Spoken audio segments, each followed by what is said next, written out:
አልሐምዱሊላህ ረብል ዓለሚን ወሰላቱ ወሰላሙ ዐላ ረሱሊላህ ሰለላሁ ዐለይሂ ወሰለም። በመጀመሪያ ጥሪያችንን አክብራችሁ እዚህ ስለተገኛችሁ ሁላችሁንም እስላማዊ ሚዲያዎች በምክር ቤቱ ስም ከልብ አመሰግናለሁ።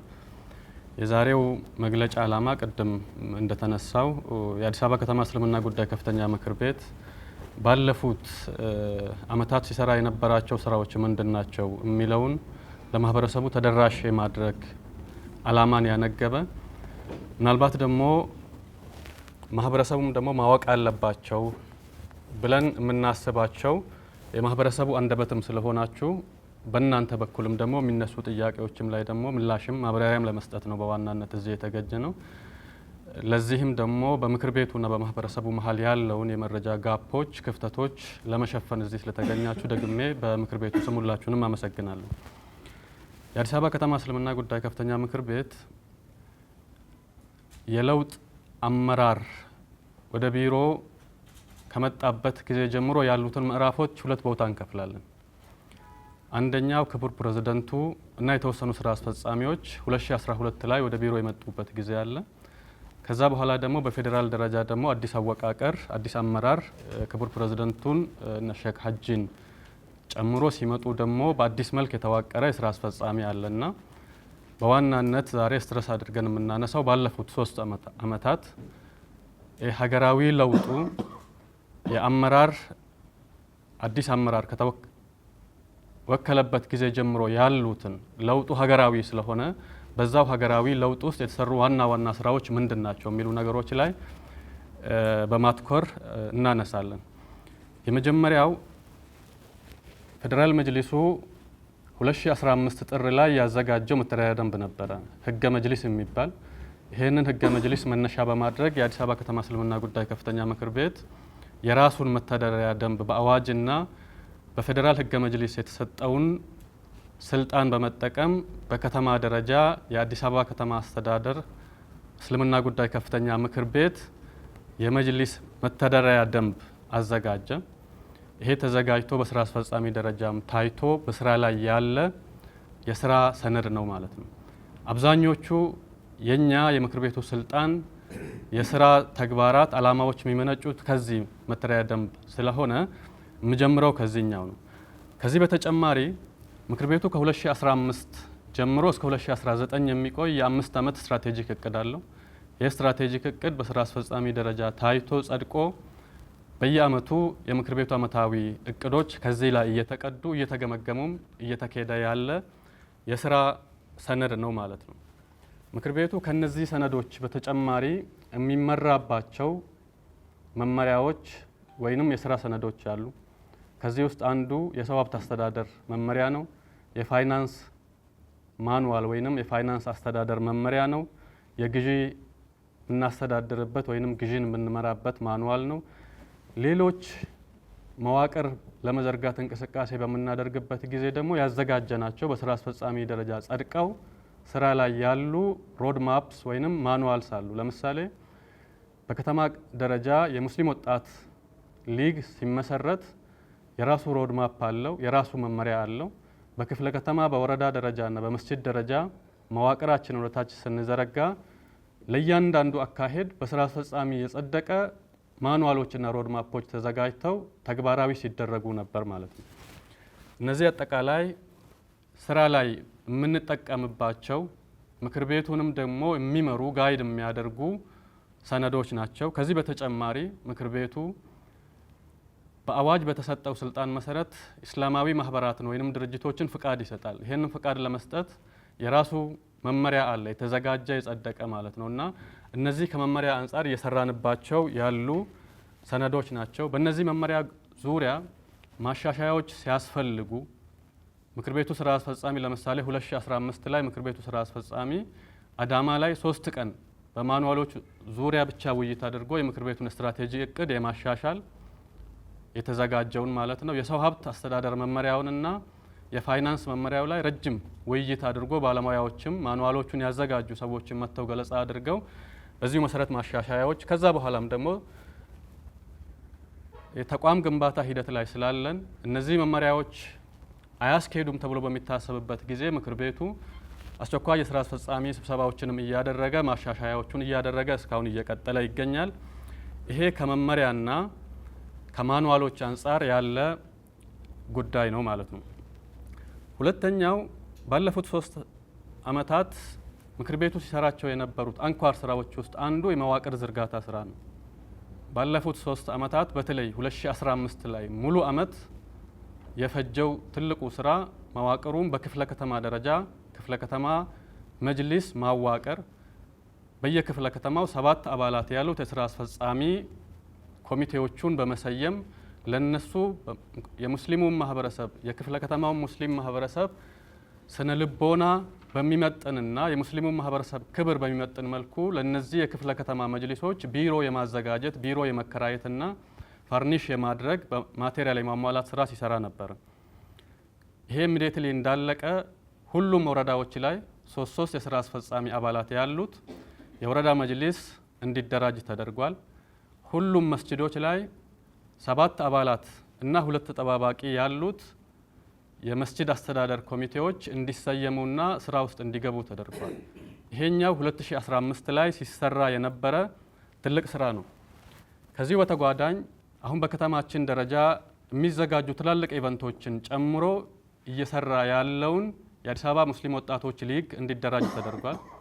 ይሄ የወጣት አደረጃጀት በማዕከል ደረጃ፣ በክፍለ ከተማ፣ በወረዳ፣ በመስጂድ ደረጃ የራሱ መዋቅር ያለው ተደራጅቶ ተናቦም ከፍተኛ የሆኑ ስራዎችን እየሰራ ያለ የመጅሊሱንም ጫና ደግሞ በብዛት የተሸከመ ለምሳሌ ኢዶችን ሙሉ ለሙሉ በሚባል ደረጃ የሚያዘጋጅ ከመጅሊስ ውጪ የሚዘጋጁ ሌሎች ፕሮግራሞችን ለምሳሌ ዓለም አቀፍ የቁርአን ውድድር ባለፈው በዚሁ ዓመት ውስጥ ሲዘጋጅ የአዲስ አበባ ሙስሊም ወጣቶች ሊግ ሙሉ ኃላፊነቱን ወስዶ አዲስ አበባ ውስጥ ያሉ የቁርአን ተወዳዳሪዎቹን ከታች መልምሎ የማምጣት ስቴዲየም ላይ የተደረገውን ፕሮግራም ሙሉ ለሙሉ ኃላፊነቱን ወስዶ ሲሰራ የነበረ አደረጃጀት ነው። ይሄ የመዋቅሩ አንድ ውጤት ነው ማለት ነው። ከዚህ በተጨማሪ ክፍለ ከተሞች ሲደራጁ የነበረውን ሁኔታ ምናልባት ተገኝታችሁ አይታችሁ ሊሆን ይችላል።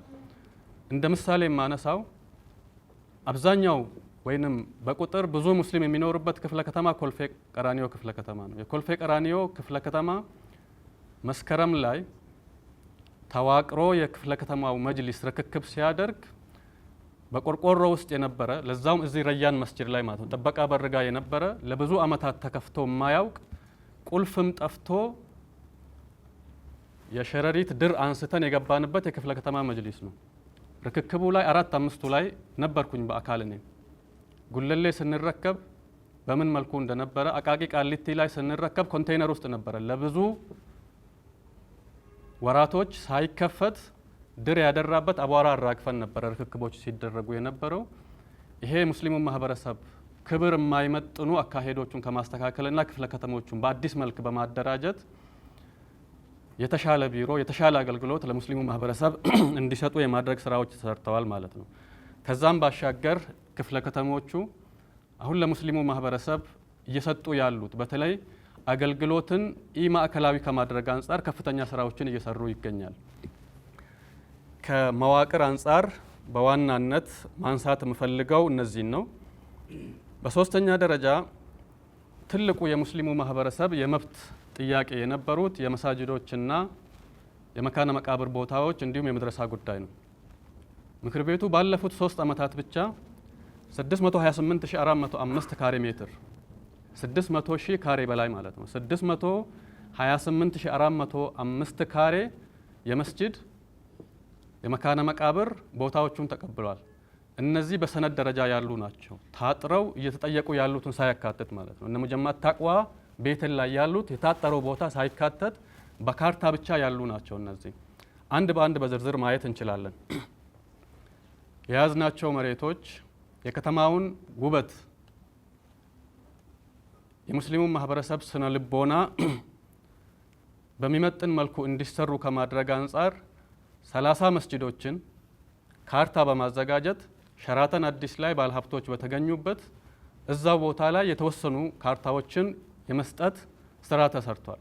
እነዚህ መስጂዶች ውስጥ ያኔ ከተሰጡት ውስጥ አቡ ሁረይራ ላይ የመሰረት ድንጋይና የማስጀመሪያ ስራ ተሰርቷል። ሌሎች እስከ ትናንትና ድረስ ሲሰሩ የነበሩትም ማለት ነው። ትናንት አብዛኞቻችሁ ሚዲያዎች የተገኛችሁበት የተንዒም መስጂድ በዚሁ ሂደት ውስጥ የመጣ ነው። አንድ በአንድ ለማየት ለምሳሌ አንሳር መስጂድ ለባለ ሀብት ለወንድማችን ፈይሰል የተሰጠ ቦታ ነው። ፈትህ መስጂድ ጎተራ አካባቢ ላይ የተሰጠ ነው፣ በውል ደረጃ የተሰጠ። ኑር መስጂድ ላምበረት አካባቢ ላይ ወይንም ረህመቶ ተብሎ የሚጠራ መስጂድ የተሰጠ ነው፣ ለባለ ሀብት በውል ደረጃ የተሰጡ። ካሊድ ብን ወሊድ ሌሎቹም በዚሁ ልክ ማለት ነው። እነዚህ ቅርብ ጊዜ በዚህ ዓመት ውስጥ በውል ደረጃ ለባለ ሀብቶች ከሸራተኑ ፕሮግራም በኋላ የተሰጡ የመስጂድ ቦታዎች ናቸው። በግንባታ ሂደት ላይ ውል ተሰጥቶ እየተጀመሩ ያሉ ማለት ነው።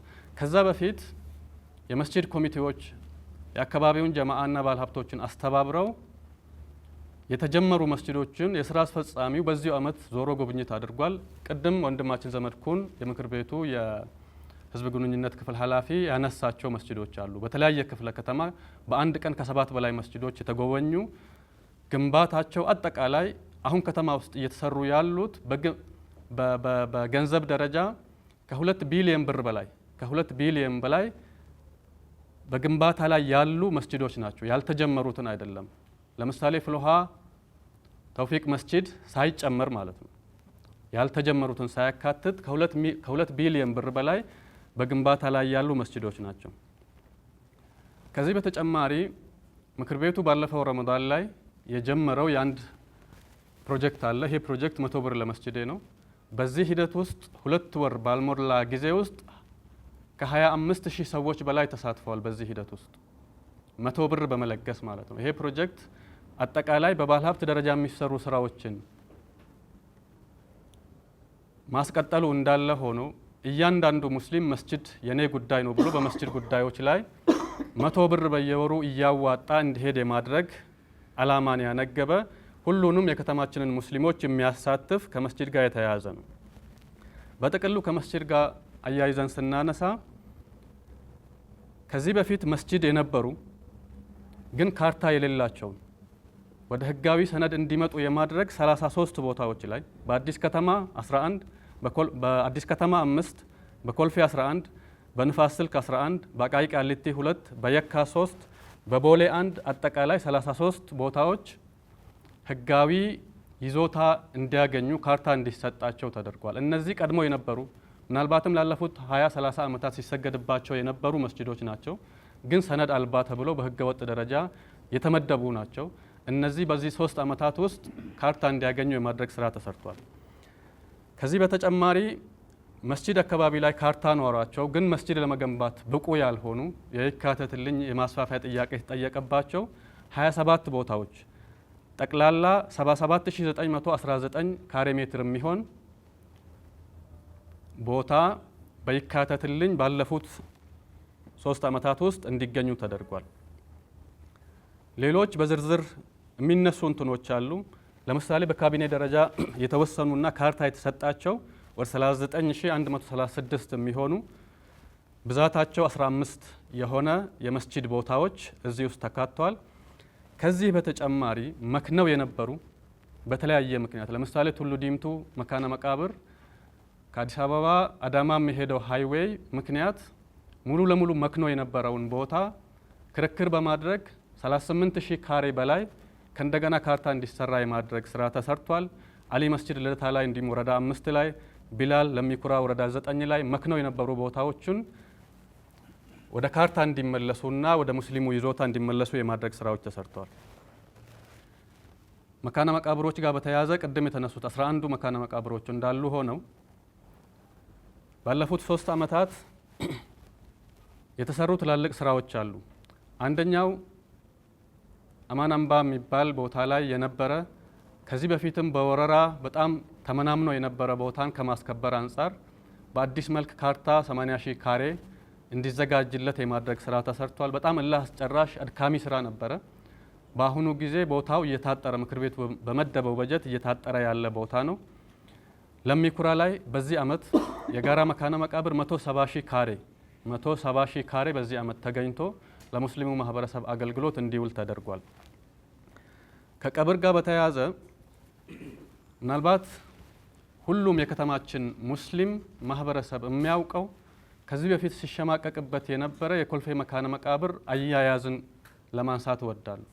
ኮልፌ መካነ መቃብር ቦታው የሚገኘው የፊሊጶስ ኢንዱስትሪ መንደር እንጨት መሰንጠቂያዎቹ ጋር ከመሆኑም አንጻር ከዛ ቦታ የሚወጡ ተረፈ ምርቶች አጥሩ ላይ ተከማችቶ አጥሩ ፈርሶ ሙሉ መካነ መቃብር ትላልቅ አባቶቻችን ገላ ያረፈበት ቦታ ላይ የሰዎች መጸዳጃ ሆኖ ነበር። ይሄም ቦታ ምክር ቤቱ ሄዶ በጀት መድቦ ሙሉ አጥሩ እንዲገነባ የጥበቃ ማማዎች እዛ ቦታ ላይ 3 የጥበቃ ማማዎች እንዲገነቡ ተደርጎ የሙስሊሙ ማህበረሰብ መካነ መቃብር እንዲከበር ክብራችን እንዲመለስ የማድረግ ስራ ተሰርቷል። ከዚህ በተጨማሪ ላለፉት 25 ዓመታት ከ2016 በፊት በነበረው ጊዜ ሰው ሲቀበርበት ያልነበረ የጉለሌ መካነ መቃብር እንቁላል ፋብሪካ ጋር የሚገኘው አለመቀበሩ ብቻ ሳይሆን አገልግሎት አለመስጠቱ ብቻ ሳይሆን የወንጀል መፈጸሚያ ቦታ፣ ሰዎች ሞባይላቸውን የሚቀሙበት፣ ምናልባት ሴቶች የሚደፈሩበት እዛ ቦታ ላይ የተገኙ ነገሮች በጣም ብዙ ነገሮች ስናጸዳ ያየናቸው ነገሮች ሙስሊሙ ማህበረሰብ ስለሚያውቅ ማለት ነው። ይሄንን ቦታ ማህበረሰቡን አሳትፎ ለ6 ወራት ተከታታይ ጽዳት እንዲደረግ ተደርጎ ከ25 ዓመት በኋላ መካነ መቃብሩ አዲስ አገልግሎት እንዲሰጥ የማድረግ ስራ ተሰርቷል። ይህ 2015-16 ላይ የተሰራ ረመዳን 2016 ላይ በአዲስ መልክ መካነ መቃብሩ የጥበቃ ማማ ተሰርቶለት የአጥር ጥገና ተሰርቶለት የጀናዛ ማጠቢያ ቦታው ላይ ባህለል ከይሮች ተገንብቶ በአዲስ መልክ አገልግሎት እየሰጠ ይገኛል ማለት ነው። ከመካነ መቃብር ልማት ጋር በተያያዘ በዚህ ጉዳይ ላይ በጣም ብዙ አህለል ኸይሮች እንዲሳተፉ ተደርጓል። አላህ ጀዛቸውን ይክፈላቸው። በእነዚህ ወንድሞችና አባቶች ተሳትፎ ከ10 ሚሊዮን ብር በላይ ወጪ በማድረግ የብሎኬት ማምረቻ ቦታው ላይ ተተክሏል። በየመካነ መቃብሩ የሚያጋጥመን የብሎኬት ችግር እጥረት በዚህ ሂደት ውስጥ እንዲቀረፍ ተደርጓል። የጀናዛ ማመላለሻ አዲስ ተሽከርካሪ በኤሌክትሪክ የሚሰራ በስጦታ ተቀብለን በዚህ ዓመት ውስጥ ስራ እየሰራ ነው። ብሎኬት የሚያመላልስ መለስተኛ የጭነት ተሽከርካሪ በስጦታ ከባለ ሀብቶች ተቀብለን ስራ እየሰራን እንገኛለን ማለት ነው። አጠር አድርጌ ከመካነ መቃብር ከመስጂዶች ጋር በተያያዘ ያሉት ጉዳዮች እነዚህ ናቸው። ወደ ፕሮጀክት ስንመለስ ምክር ቤቱ ከልማትም አንጻር የሚሰራቸው ፕሮጀክቶች አሉ። ለሚያወጣቸው ወጪዎች የገንዘብ ምንጭ የሆኑት ዘንድ በወቅፍ ደረጃ የሚያዘጋጃቸው ቦታዎች፣ በንግድ ቤቶቹን ደግሞ ይዞታቸው እንዲሻሻል ከማድረግ አንጻር የሚሰሩ ስራዎች አሉ። ባለፉት 3 ዓመታት በጅምር የነበረው የአዳማ ወቅፍ ፕሮጀክት በ1000 ካሬ ላይ ያረፈ ትልቅ ህንፃ ነው።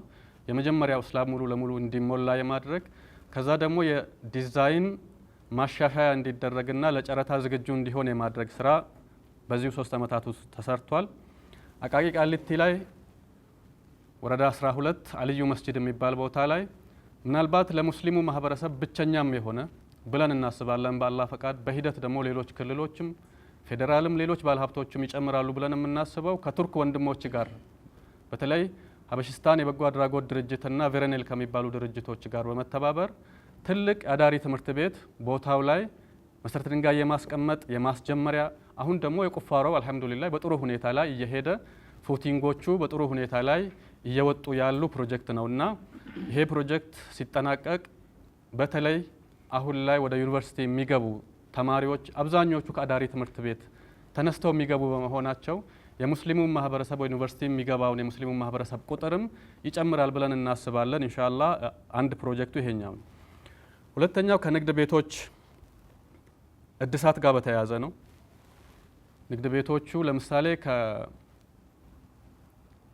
ከተማ ውስጥ ያለውን ልማት የኮሪደር ልማትን በተመለከተ አካባቢው ላይ ያለውን የልማት ስታንዳርድ በመጠነ መልኩ መዘጋጀት አለባቸው የሚሉ ጥያቄዎች በመንግስት በኩል ሲመጡ ሙሉ ለሙሉ ማለት በሚቻልበት ደረጃ አምቢያ ላይ ያሉት ንግድ ቤቶች ከፍተኛ የሆነ ገንዘብ ወጥቶ በቦታው ላይ ስታንዳርዳቸውን በጠበቀ መልኩ በአልሙኒየም እንዲስተካከሉ የማድረግ ስራዎች ተሰርተዋል። እንዲሁም መሀሊ ላይ ከ191 በላይ ንግድ ቤቶች ወደ ስራ እንዲገቡና አገልግሎት እንዲሰጡ የማድረግ ስራ ተሰርቷል ማለት ነው። ንግድ ቤቶችን በተመለከተ በአማካይ በአንድ ሰው ከ500 ሺህ እስከ 3 ሚሊዮን ብር እዳ ይዘው የሚቀመጡ ከ240 በላይ ሱቆች አሉ። አንዋር ላይ ብቻ ሌላ ቦታ ሳይደርስ ማለት ነው። እነዚህን ውስብስብ የኪራይ አከፋፈልን ሙሉ ለሙሉ እንዲጠራ የማድረግ እስከ 48 ወር ማለት 4 ዓመት ማለት ነው ውዝፍ ኪራዮቹን ሳይከፍሉ የቆዩ ንግድ ቤቶችን ሙሉ ለሙሉ የማጥራትና ወደ ውል የማስገባት ስራ ተሰርቷል። ይሄንን ስራ ለመስራት ሁሉም ንግድ ቤቶች ላይ ቀድመው የነበሩት 700 አካባቢ የነበሩና አሁን ላይ የተጨመሩ ንግድ ቤቶችንም ጨምሮ ከ800 በላይ ንግድ ቤቶቹን አንድ በአንድ ልኬታቸው እንዲሰራና ከ6 ወር በላይ የፈጀ ጥናት በማድረግ በአዲስ መልክ ሁሉም ተከራይ ውል እንዲገባ በውሉ መሰረት ደግሞ በየ3 ወሩ ኪራዮችን እንዲከፍል የማድረግ ሙሉ ለሙሉ ከነጋዴው ጋር የነበረው አካሄዶችን የማጥራትና ለነጋዴውም ለተከራዮችም ምቹ ምክር ቤቱም ደግሞ ገቢ የሚሰበስብበትን አሰራር ቀልጣፋ የማድረግ ስራ ተሰርቷል ማለት ነው። ሌሎች ከሀገር ልማት እንዲሁም የምክር ቤቱን ማህበራዊ ኃላፊነት ጋር በተያያዘ የተሰሩ ትላልቅ ስራዎች አሉ። ባለፉት 3 ዓመታት ውስጥ የአዲስ አበባ ከተማ እስልምና ጉዳይ ከፍተኛ ምክር ቤት 91 ኢስላማዊ ማህበራትን ጀምዕያዎችን ፍቃድ ሰጥቷል። 91 ስራ ላይ ያሉ አክቲቭ። እነዚህ የበጎ አድራጎት ድርጅቶች ከተማ ውስጥ በማህበራዊ በኢስላማዊ የዲን ስራዎችን የኢኮኖሚ ስራዎችን በዋናነት በመስራት እየተሳተፉ ያሉ ናቸው። ባለፈው ረመዳን ብቻ 21 ማህበራት ሪፖርት የተቀበል ናቸው። በ9 ወር ግምገማችን ያየ ነው 21 ማህበራት ብቻ ረመዳን ማጋራት ላይ 47 ሚሊዮን ብር ወጪ አድርገዋል። ከዚህ ፍቃድ የወሰዱ 21 ማህበራት 47 ሚሊዮን ብር በላይ የማዕድ ማጋራት ስራ ሰርተዋል። ረመዳን ላይ ብቻ የተሰራ ነው ማለት ነው። ከዚህ ውጪ እነዚህ ማህበራት የማብቃት የማሰልጠን እነሱ በህብረት ደረጃ እንዲገናኙ የራሳቸው ኮንሰርቲየም እንዲኖራቸው የማድረግ ስራዎቹ ተሰርተዋል ማለት ነው። ሌላው 2015 ላይ በቦረናና ጉጂ አካባቢ ላይ ተከስቶ በነበረው ድርቅ 2 ጁምዓዎችን ከተማ ውስጥ ገቢ በማሰባሰብ ሁለቱም ዞኖች ላይ በጉጂም በቦረና ክፍለ ሀገርም ቦታው ላይ የረመዳን ስጦታ ብለን ሙስሊሙን ማህበረሰብ በመወከል እዛ ቦታ ላይ የሰዎችን ምግብ የእንስሳት መኖ የማድረስ ስራ ተሰርቷል ማለት ነው። ይሄ በዋናነት በዚህ ሂደት ውስጥ የተሳተፉ 5 እስላማዊ ማህበራት አሉ። ከዛ ውጪ የሰበታ መጅሊስ ከኛ ጋር ተንቀሳቅሶ ስራዎችን ሲሰራ የነበረ የሚዲያ አጋርም በዛ ጊዜ ቢላል ነበረ። ከነሱ ጋር አንድ ላይ ተቀናጅተን ቦታው ላይ አማናዎቹን የማድረስ ስራ ሰርተናል ማለት ነው። በዛው ማግስት ረመዳን 2015 ላይ ከምዕራብ ኦሮሚያ አካባቢ ወለጋ አካባቢ ተፈናቅለው ደብረ ብርሃን አካባቢ ላይ የሰፈሩ ወንድሞችንና እህቶችን የረመዳን ስጦታ በሚል ከ5 ሚሊዮን ብር በላይ በጀት ተመድቦ እዛ ቦታ ላይ የረመዳን ስጦታ ተይዞ የተካሄደበት ይሄም ከሌሎች እስላማዊ ማህበራት ጋር አንድ ላይ ተቀናጅተን የሰራነው ስራ ነው ማለት ነው። የትግራይ ጦርነት ጊዜ የተፈናቀሉ ሰዎችን ከመደገፍ እና እንዲያገግሙ ወደ ነባር ህይወታቸው እንዲመለሱ ከማድረግ አንጻር በመጅሊሱ በክልሉ መጅሊስ በኩል የ1 ሚሊዮን ብር ድጋፍ ተደርጓል። ስልጤ ዞን ላይ ባለፈው ክረምት ላይ በተፈጠረው ጎርፍ ምክንያት የተፈናቀሉ አባወራዎችን መልሶ ከማቋቋም አንጻር 3.9 ሚሊዮን ብር አካባቢ ተመድቦ መኖሪያ ቤቶች ተሰርተው ቁልፍ የማስረከብ ስራ የዞኑ አስተዳደር በተገኙበት የምክር ቤቱ ከፍተኛ አመራሮች ሄደው ለነዋሪዎች ቁልፍ የማስረከብ ስራ ተሰርቷል ማለት ነው። ሌሎች ትላልቅ ሜጋ ፕሮጀክት ሀገር አቀፍ ሜጋ ፕሮጀክቶችን በተመለከተ ገበታ ለሸገር፣ ገበታ ለሀገር ላይ ምክር ቤቱ ከሌሎች ሃይማኖት ተቋማት ግንባር ቀደም በመሆን ለከተማችን እድገት የነበሩ ውይይቶች ላይ 5 ሚሊዮን ብር ቃል በመግባት የ5 ሚሊዮን ብር ድጋፍ ድጎማ ተደርጓል።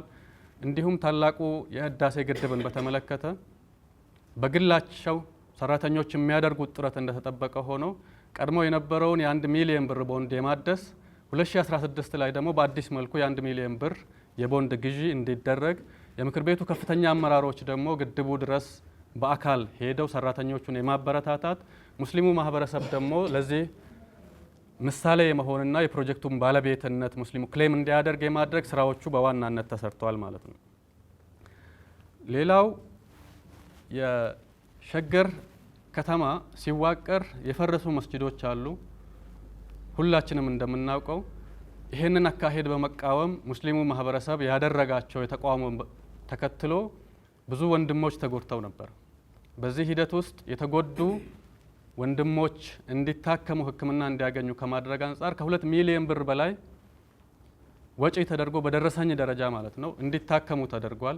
እዚህ 2 ሚሊዮን ውስጥ የተጎዱ ሰዎችን በአካል ሄደን ዚያራ በሚደረግበት ጊዜ ለቤተሰብም ድጎማ የተደረገውንም ያካትታል። ከዚህ በተጨማሪ አንድ ወንድማችን አእምሮው ወይንም ጭንቅላቱ ላይ የተመታ ኦልሞስት ለ1 ዓመት አካባቢ ደግሞ እዚሁ ሲቸገር የነበረ ቱርክ ሄዶ ሰርጀሪ እንዲደረግ ወጣቶች ወንድሞች እንቅስቃሴ በሚያደርጉበት ጊዜ ምክር ቤቱ የ500 ሺህ ብር የግማሽ ሚሊዮን ብር ድጋፍ አድርጓል።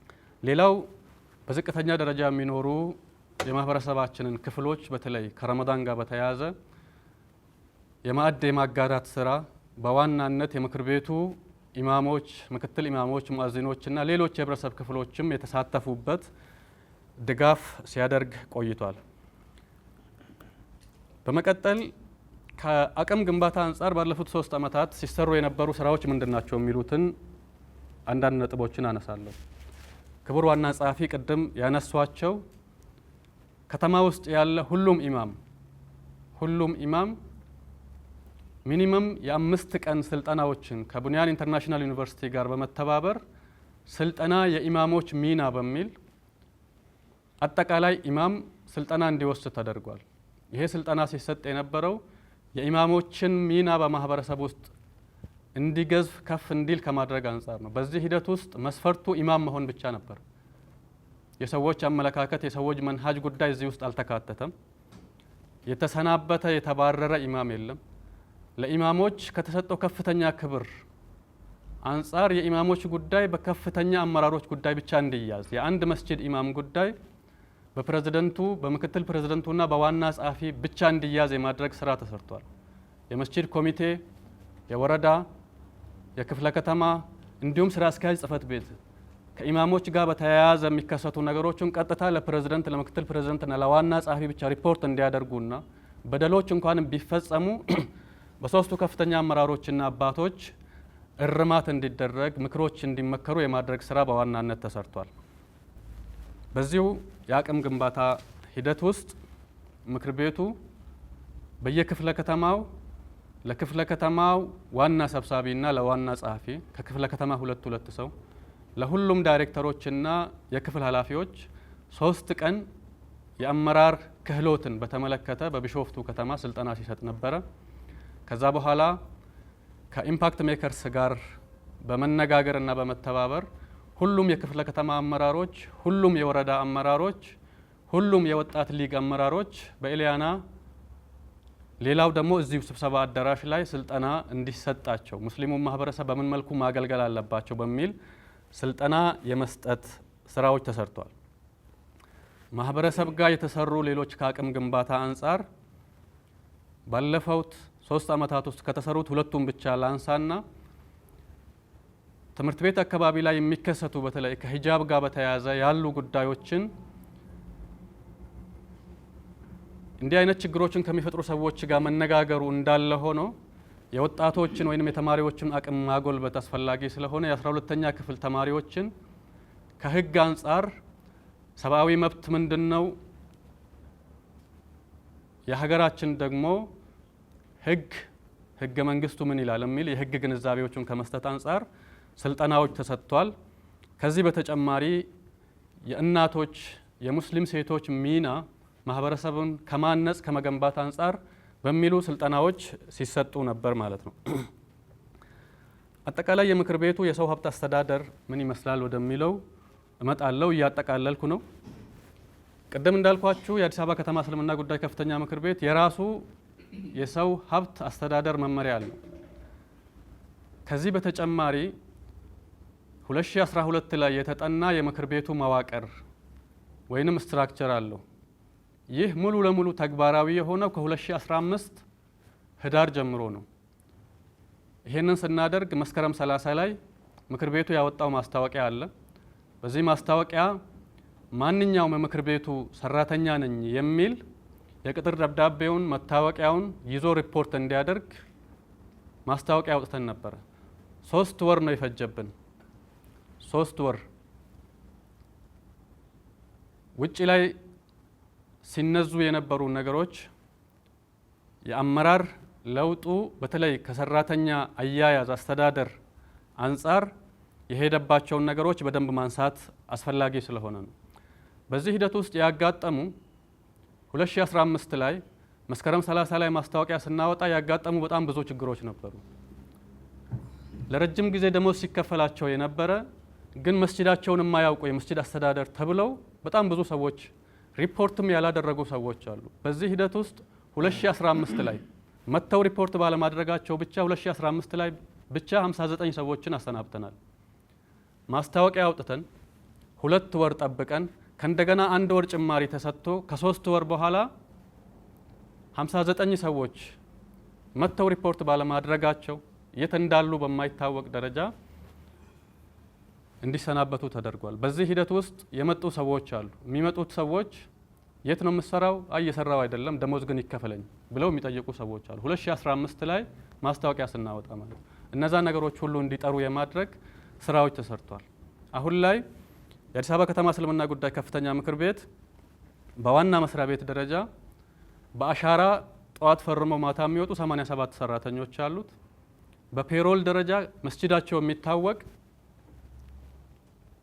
የስራ ኃላፊነታቸውና ደሞዛቸው የሚታወቅ 428 ኢማሞች፣ ምክትል ኢማሞችና ሙአዚኖች አሉት። 416 ሌሎች ሰራተኞች አሉ፣ የክፍለ ከተማ አመራሮችን ጨምሮ ማለት ነው። ከዚህ 416ቱ 1/4ኛው ያለው 3 ቦታ ላይ ነው። አንዋር መስጂድ ላይ 54 ሰራተኞች አሉ፣ በየወሩ ፔሮላቸውን እየላኩ ደሞዝ የሚከፈላቸው። ኑር መስጂድ ላይ 26 ሰራተኞች አሉ፣ ፔሮል ያላቸው አቴንዳንስ ልከው ደሞዝ የሚከፈላቸው። ኮልፌ መካነ መቃብር ላይ 32 ሰራተኞች አሉ፣ ፔሮላቸው ተልኮ ደሞዝ የሚከፈላቸው። ከ416ቱ 112ቱ 1/4ኛ የሚሆነው እነዚህ 3ቱ ቦታዎች ላይ ናቸው። ከዛ ውጭ ያሉት በየመስጂዱ ያሉ የመስጂድ ጥበቃዎች፣ የመስጂድ ካዲሞች፣ ኡስታዞች፣ በየአፍተር ስኩል ትምህርት ቤት የሚያቀሩ 33 አካባቢ የሚጠጉ አጠቃላይ ምክር ቤቱ አሁን ላይ ደሞዝ እየከፈለ ያለው አጠቃላይ 931 ሰራተኞችን ነው። እነዚህ 931 ሰራተኞች ሁላቸውም በስራ ላይ ያሉ፣ በዋና መስሪያ ቤት ደረጃ ደግሞ ያሉ፣ ጠዋት በአሻራ ሰጥተው ማታ አሻራ ሰጥተው የሚወጡ፣ ቁጥጥር እየተደረገበት ያለ አሰራር ያለ መሆኑን ማህበረሰቡ እንዲገነዘብ እንፈልጋለን። ሌላው ከኢማሞችና ከሰራተኞች ጋር በተያያዘ በተለይ መንግስት 2017 መጀመሪያ ወይንም ክረምት 2016 ላይ የማክሮ ኢኮኖሚ ማሻሻያ ሲያደርግ የገንዘብ የመግዛት አቅሙ ሲዳከም ኢማሞች ስንት እንደምንከፍላቸው እናውቃለን። ወይ 3000 ወይ 4000 ነው። እሱም ወጥነት የሌለው ነው።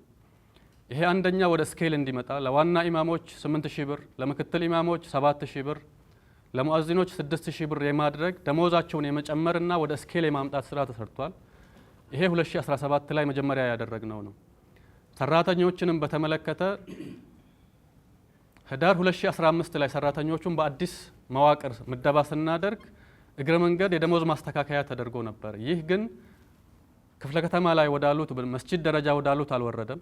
በዚህ ዓመት ግን የማክሮ ኢኮኖሚ ማሻሻያውን ምክንያት በማድረግ ከዋና ምክር ቤቱ ውጭ ያሉ የክፍለ ከተማና በየእስላማዊ ተቋማት መካነ መቃብርና መስጂዶች ያሉ ሰራተኞች ወደ ስኬል እንዲመጡ፣ ወደ መዋቅሩ እንዲመጡ፣ ደሞዛቸው ጥበቃ ከሆነ የጥበቃ ደሞዝ ተመሳሳይ እንዲሆን የማድረግ ስራ፣ በዛው ደግሞ ደሞዛቸውን የመጨመር ቢያንስ አሁን ያለውን የኑሮ ውድነት እንዲቋቋሙ የማድረግ ጥረቶች ተደርጓል። ይሄ ሁሉም ሰራተኛ ላይ ሁሉም ኢማሞች ላይ ተፈጻሚ የሆነ ስራ ነው ማለት ነው። በመጨረሻ አሁን ምክር ቤቱ የሚያስተዳድራቸው መስጂዶች ሙሰላዎችን ሳይጨምር 332 ናቸው። ከተማ ውስጥ ሌሎች 81 ፌዴራል መጅሊስ ያለውን ሙሰላ ስንጨምር 82 ሙሰላዎች አሉ። 11 መካነ መቃብሮች፣ 91 ኢስላማዊ ማህበራት በምክር ቤቱ ፍቃድ የተሰጣቸው በአዲስ አበባ ውስጥ የሚንቀሳቀሱ ኢስላማዊ ማህበራዊና ኢኮኖሚያዊ ስራ የሚሰሩ ናቸው ማለት ነው። ፋይናንስን በተመለከተ ሁለት ነጥቦች ላይ ፎከስ አደርጋለሁ። አንድ የምክር ቤቱ የፋይናንስ ስርዓት ምን ይመስላል፣ ሁለተኛ የምክር ቤቱ የግዢ ስርዓት ምን ይመስላል የሚለውን ለማንሳት። ምክር ቤቱ የራሱ የሆነ የግዢ ማኑዋል አለው። የግዢ ማኑዋሉ ኮሚቴዎች አሉት። የግዢ አጽዳቂ ኮሚቴ አለው። የግዢ ቲም ደግሞ አለው። እንደ አዲስ አበባ ከተማ እስልምና ጉዳይ ከፍተኛ ምክር ቤት ማናቸውም አገልግሎት ወይም ማናቸውም ቁስ ሲገዛ የግዢ መጠየቂያ ቅጽ የሚባል አለ። ይሄ ቅጽ 4 ቦታ ላይ ይፈረማል። ፕሮፎርማ ከመሰብሰቡ በፊት የመጀመሪያውን የጠየቀው ባለሙያ ይፈርማል፣ ወይንም የክፍል ኃላፊው ጋር ይፈረማል። ከዛ አስተዳደርና ፋይናንስ ይህ የተጠየቀው ንብረት ወይንም አገልግሎት ቢሮ ውስጥ አለ የለም የሚለውን ቼክ ያደርጉና ካለ እንዲሰጣቸው፣ ከሌለ ደግሞ ወደ ግዢ ፕሮሰስ እንዲሄድ አስተዳደርና ፋይናንስ ኃላፊ ይፈርማል። ከዛ በስራ አስኪያጅ ጽህፈት ቤት ደረጃ ስራ አስኪያጅ ይፈርማል። ከዛ መጨረሻ ላይ ዋና ጸሐፊ ይፈርማሉ። ማናቸውም እቃ ከመገዛታቸው በፊት የሚደረግ የግዢ ፕሮሰስ ነው። ዋና ጸሐፊው ከፈረሙ በኋላ ግዢው ተፈቅዷል ማለት ነው። ከዛ በኋላ በብሩ መጠን በጨረታ ነው የሚገዛው ወይስ ፕሮፎርማ ነው የሚሰበሰበው ወይ ቀጥታ ነው የሚገዛው የሚለው ምክር ቤቱ ላይ ባለው መመሪያ መሰረት የግዢ ማኑዋሉ በሚያዘው መሰረት ፕሮፎርማ ወደ መሰብሰብ የግዢ ቲሙ ይንቀሳቀሳል ማለት ነው፣ የጸደቀው። ከዛ በኋላ የግዢ አጽዳቂ ኮሚቴ የተሰበሰበውን ፕሮፎርማዊ ጨረታውን አይቶ ካጸደቀ በኋላ ከእንደገና 4 ሰዎች የሚፈርሙበት የክፍያ መጠየቂያ ሰነድ ይዘጋጃል። የክፍያ መጠየቂያ ሰነድ ጠያቂው ክፍል፣ አስተዳደርና ፋይናንስ፣ ስራ አስኪያጅ፣ ከዛ ዋና ጸሐፊ ይፈርማሉ። ዋና ጸሐፊው ከፈረሙ በኋላ ተመልሶ ከእንደገና ቼክ ይዘጋጃል። ቼኩን የሚፈርሙት ቼክ ፈራሚ 3 አመራሮች አሉ። ከፕሬዝዳንቱ ጋር በጣምራ የሚፈርሙ 2 ሰዎች አሉ። ይፈረማል ማለት ነው። የምክር ቤቱ የግዢ ፕሮሰስ ይሄ ነው። የምክር ቤቱ የፋይናንስ አወጣጥ ሂደት ይሄኛው ነው። ከዚህ ውጪ የሚወጡ ወጪዎች የሉም። ከዚህ ውጪ በጣም አስቸኳይ ሲባል ከኢመርጀንሲ አንጻር የሚወሰኑ እንትኖች አሉ። በቃለ ጉባኤ ሊወሰኑ ይችላሉ፣ ግን በጣም ሬር ናቸው፣ የሉም ማለት ይቻላል። እና ይሄንን የከተማችን ሙስሊሙ ማህበረሰብ በደንብ እንዲገነዘብ እንፈልጋለን። ከዚሁ ከፋይናንስ ጋር በተያያዘ የአዲስ አበባ ከተማ እስልምና ጉዳይ ከፍተኛ ምክር ቤት ምናልባት አብዛኞቻችሁ አይታችሁ ሊሆን ይችላል የ2016 የውጭ ኦዲት አገልግሎት ጥሪ አድርጎ ነበር። በአዲስ ዘመን ጋዜጣ ነው ያወጣ ነው። ከዛ በፊት የውስጥ ኦዲት የማስተካከል ሂሳቦቹን የመዝጋት ስራዎች ሲሰሩ ነበረ። አልহামዱሊላህ ኦልሞስት ሁሉም ነገር ሬዲ ሆኖ የውጭ ኦዲተር በምክር ቤቱ የግዢ ህግ መሰረት ማለት ነው በጋዜጣ ነው ያወጣ ነው። በዚህ ሂደት ውስጥ ሰዎች ተወዳድረው ምርጫ አድርገን መተው የውጭ ኦዲተር ስራ ጀምሯል። በቅርብ ጊዜ የውጭ ኦዲታችን ለጠቅላላ ጉባኤ ሪፖርት ይቀርባል በአላህ ፈቃድ ማለት ነው። ያኔ ኢንሻአላህ ያለውን ነገር በውጭ ኦዲተር በኩል ለጠቅላላ ጉባኤ ሪፖርት ሲቀርብ በተቻለ መጠን እናንተም ተገኝታችሁ ለሙስሊሙ ማህበረሰብ ያለውን ሁኔታ ተደራሽ እንድታደርጉ የማድረግ ሙከራዎች ይሰራሉ ኢንሻአላህ። መጨረሻ ላይ በአዲስ አበባ ከተማ እስልምና ጉዳይ ከፍተኛ ምክር ቤት ውስጥ ያለ ሰራተኛ የማህበረሰቡ አካል ነው። ማንም ተቀጣሪ ሰራተኛ ስራ ላይ ባለበት ጊዜ የኤችአር ማኑዋሉ በሚፈቅደው ምክንያት ብድሮችን ይወስዳል። ሰራተኛ ብድር የምንሰጠው የ3 ወር ብድር ነው፣ ግን በበጀት አመቱ ውስጥ ተከፍሎ የሚጠናቀቅ ሰራተኛ ሊያገባ ይችላል፣ ሰው ሞቶበት ሊሆን ይችላል፣ ሌሎች ማህበራዊ ጉዳዮች ሊያጋጥሙት ይችላሉ። በዚህ ሂደት ውስጥ በማመልከቻ ተጠይቆ ማመልከቻዎቹ ተመርቶባቸው በበጀት አመቱ ውስጥ የሚጠናቀቅ 2016 ላይ የተጠየቀ ብድር በ2016 በጀት ዓመት ሰኔ 30 ላይ እንዲጠናቀቅ ተደርጎ ለሰራተኞች ብድር የመስጠት ስራዎች ይሰራሉ። ይሄንንም ያነሳውበት ምክንያት ከዚህ ጋር በተያያዘ የሚነሱ ጉዳዮች ስላሉ የጠራ እይታ ሊኖረን ስለሚገባ ነው። ሌላው የምክር ቤቱ ከፍተኛ አመራሮች የስራ አስፈጻሚ አባላት ሊሆኑ ይችላሉ፣ በስራ አስኪያጅ ጽህፈት ቤት ደረጃ ሊሆን ይችላል። ወደ ውጭ ሀገር ለምክር ቤቱ ስራ ይሄዳሉ። ወደ ውጭ ሀገር ሲኬድ በውጭ ምንዛሪ የሚከፈላቸው ክፍያ አለ። ይሄ ክፍያ በአበል ደረጃ አይደለም፣ በብድር ደረጃ ነው የሚከፈለው። ለሀጅ መስተንግዶ ሲኬድ፣ ለሌሎች ለስልጠናዎች በተለይ ቱርክ አካባቢ ላይ፣ ሌሎች ኳታር አካባቢ ላይ ያሉ ስልጠናዎች አሉ፣ ከአቅም ግንባታ ጋር በተያያዘ ማለት ነው። አመራሮች በግል በኩል አፕላይ አድርገው የሚያገኟቸው፣ በምክር ቤቱ በኩልም ደግሞ የሚመጡ ስልጠናዎች አሉ። እነዚህ ሰዎች ሲሄዱ ስልጠናቸው የተሳለጠ ይሆን ዘንድ ምክር ቤቱ በውጭ ምንዛሪ ክፍያዎች እንዲፈጸሙ ያደርጋል። እነዛ ክፍያዎች በበጀት ዓመቱ ውስጥ ተመልሰው የሚከፈሉ ናቸው። አሁን ላይ በዚህ ዘርፍ ላይ እዳ ያለበት የምክር ቤት አመራርም ሰራተኛም የለም፣ ክትትል ተደርጎ ስለሚከፈል ማለት ነው። በዚህ ጉዳይ ላይም የጠራ እይታ ሊኖረን ይገባል። መጨረሻ ላይ ባለፉት 3 ዓመታት የሀረሪ ክልል፣ የሲዳማ ክልል፣ የኦሮሚያ ክልል፣ የአዋሳ መጅሊስ እነዚህ አራቱ መጥተው በተለይ 2016 እና 17 ላይ ከአዲስ አበባ ከተማ እስልምና ጉዳይ ከፍተኛ ምክር ቤት ልምድ ወስደዋል። ኦፊሻሊ በደብዳቤ ጠይቀው ምክር ቤቱ የነበሩ አሰራሮችን ከማኑዋል አንጻር፣ ከመዋቅር አንጻር፣ ከገቢ አንጻር፣ ከሰራተኛ አስተዳደር አንጻር መጥተው በየዳይሬክቶሬቱ ሄደው ዞረው ፕሮግራም ተይዞላቸው የልምድ ልውውጥ አድርገዋል። ይህ የአዲስ አበባ ከተማ እስልምና ጉዳይ ከፍተኛ ምክር ቤት አሁን ላይ ካለበት አንጻራዊ የተሻለ ቦታ አለን ብለን እናስባለን። ከዛ አንጻር ልምዳችንን ለማህበረሰቡም ለሌሎች ደግሞ መጠንከር አለባቸው ብለን ለምናስብ የመጅሊስ አካላትም ልምዶቹን የማጋራት ስራ እየሰራን ነው ማለት ነው። ከሀጅ ጋር በተያያዘ የአዲስ አበባ ከተማ ኤክሴል አደረገባቸው ብለን ከምናስባቸው አንዱ የሀጅ አገልግሎትን ነው። የሀጅ አገልግሎት ዲሴንትራላይዝ ከተደረገበት 2015 ጀምሮ 2016-17 ካሉት የምዝገባ ጣቢያዎች በጣም የተሻለ አገልግሎት የሚሰጥ የሁጃጆች ሳቲስፋክሽን ከፍተኛ የሆነበት የምዝገባ ጣቢያ የአዲስ አበባ ከተማ እስልምና ጉዳይ ከፍተኛ ምክር ቤት የሚያስተዳድረው የምዝገባ ጣቢያ ነው። በዚህ ሂደት ውስጥ በስታንዳርድ ደረጃ ሰዎች ከ10 ደቂቃ በላይ እንዳይቆዩ የማድረግ ሙከራዎች ተደርጎ አልሐምዱሊላህ ተሳክቶልናል። መስፈርቶችን አሟልቶ ሰነድ አሟልቶ የሚመጣ ማንኛውም ሁጃጅ ቶሎ ተመዝግቦ ከ10 ደቂቃ ባልበለጠ ጊዜ ውስጥ የሀጅ ምዝገባውን ጨርሶ ይመለሳል። የተሳለጠ የመረጃ ልውውጥ አለ። በዚህ ዓመት